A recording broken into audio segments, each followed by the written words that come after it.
2026 সালের ঈদে হবে এক মহাযুদ্ধ, যেখানে প্রিন্সের সাম্রাজ্যে সবার দম বন্ধ করতে আসছে রাক্ষস। বাহ, কি ওয়ার্ড প্লে করলাম! তোর তো এই মুলুকে রাজা হওয়ার কথা ছিল। কি যে কন চাচা।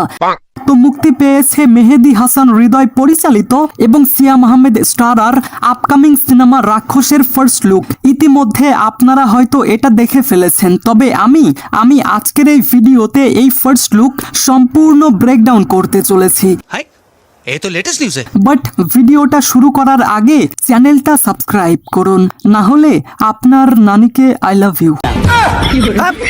ওয়েল, 2025 সালে মেহেদী হাসান হৃদয় বাংলা সিনেমার প্রথম ব্রুটাল অ্যাকশন সিনেমা বরবাদ বানান, আর সেই সিনেমা দেখে তার পোটেনশিয়াল সম্পর্কে আমরা ধারণা পেয়েছিলাম। এবং তারপর একটা ঘোষণা আসে যে মেহেদী হাসান হৃদয় সিয়াম আহমেদকে নিয়ে একটা সিনেমা বানাতে চলেছে, আর অনেকেই এমনটা আন্দাজ করেছিল যে এটাও হবে একটা ব্রুটাল এবং ভায়োলেন্সে ভরপুর সিনেমা। অবশেষে সেটাই সত্যি হতে চলেছে। সোশ্যাল মিডিয়াতে দেখলাম অনেকেই এটা নিয়ে অনেক ধরনের কথা বলছে। আচ্ছা, আমি সেই সব নিয়ে কথা বলবো, কিন্তু তার আগে এই ফার্স্ট লুক পুরোটা ব্রেকডাউন করি, ঠিক আছে? ঠিক আছে। তো টিজার শুরু হয় রিয়েল এনার্জি প্রোডাকশনের লোগো দেখিয়ে।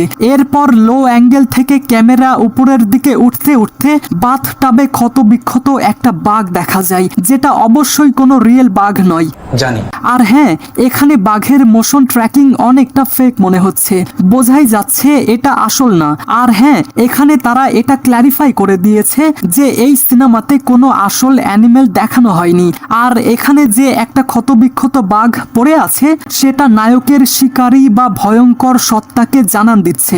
এরপর ক্যামেরা লো অ্যাঙ্গেল থেকে আই লেভেলে চলে আসে, যেটাকে বলা হয় টিল্ট আপ শট। যাই হোক, টাইগারকে শুটের মাধ্যমে রিভিল হয় সিয়াম আহমেদের লুক। কাঁধ পর্যন্ত অগোছালো লম্বা চুল, খালি গায়ে কোটের সঙ্গে গলায় ঝোলানো একটা সোনালী চেইন, পাশাপাশি মুখে একটা লাল গোলাপ এবং পুরো শরীর রক্তে ভেজা।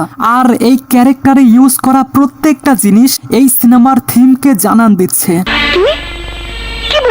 লাইক এখানে সিয়ামের কাঁধ পর্যন্ত চুল। এই চুলের স্টাইলটি সাধারণত কোনো উগ্র, বিদ্রোহী বা মানসিকভাবে অস্থির ক্যারেক্টারের জন্য ব্যবহার করা হয়। এছাড়া তার ফুল বিয়ার্ড স্টাইল, চুলের সাথে এই ধরনের দাড়ি একজন মানুষের ওয়াইল্ড বা বন্য স্বভাবকে ফুটিয়ে তোলে, আর এই পুরো কম্বিনেশনকে বলা হয় গ্রাঞ্জ লুক।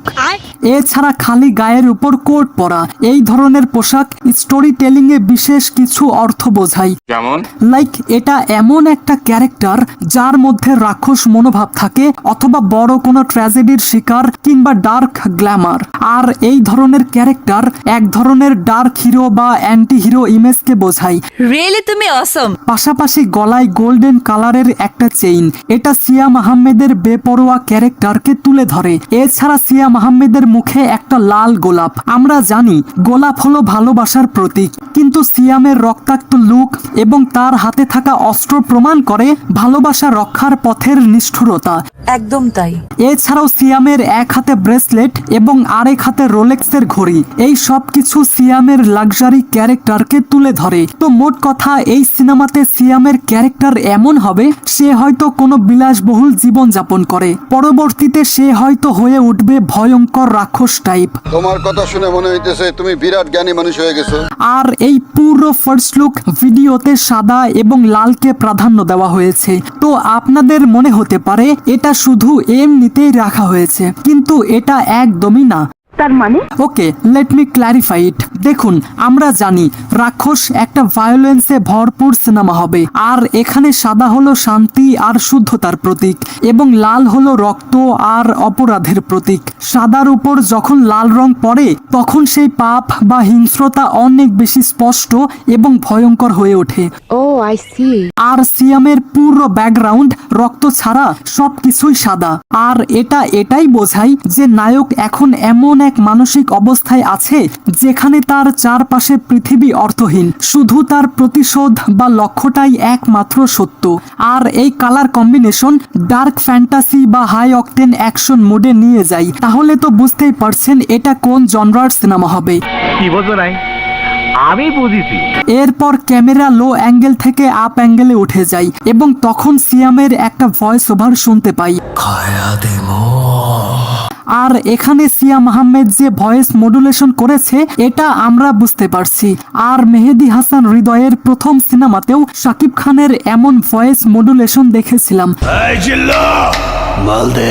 তো সেই হিসেবে বরবাদ এবং রাক্ষসের genre same but different story. সঠিক বলেছেন। আচ্ছা, এবার যদি এটার নেগেটিভ দিক নিয়ে বলি তাহলে নেগেটিভের মধ্যে শুধুমাত্র সেই টাইগার আর রক্তগুলো ফেক মনে হয়েছে, ব্যাস এতটুকুই। তবে সোশ্যাল মিডিয়াতে দেখলাম যে অনেকেই এটা মানতেই পারছে না যে আরও একটা ভায়োলেন্স সিনেমা আসতে চলেছে। কেন ভাই, ভায়োলেন্স সিনেমা আসলে কি সমস্যা? অনেকেই বলছে আরও একবার অ্যানিমেলের কপি বা ইন্সপিরেশন। শাকিব খানের কোনো সিনেমা আসলেও অ্যানিমেলের কপি, এখন এটাও কপি বা ইন্সপিরেশন।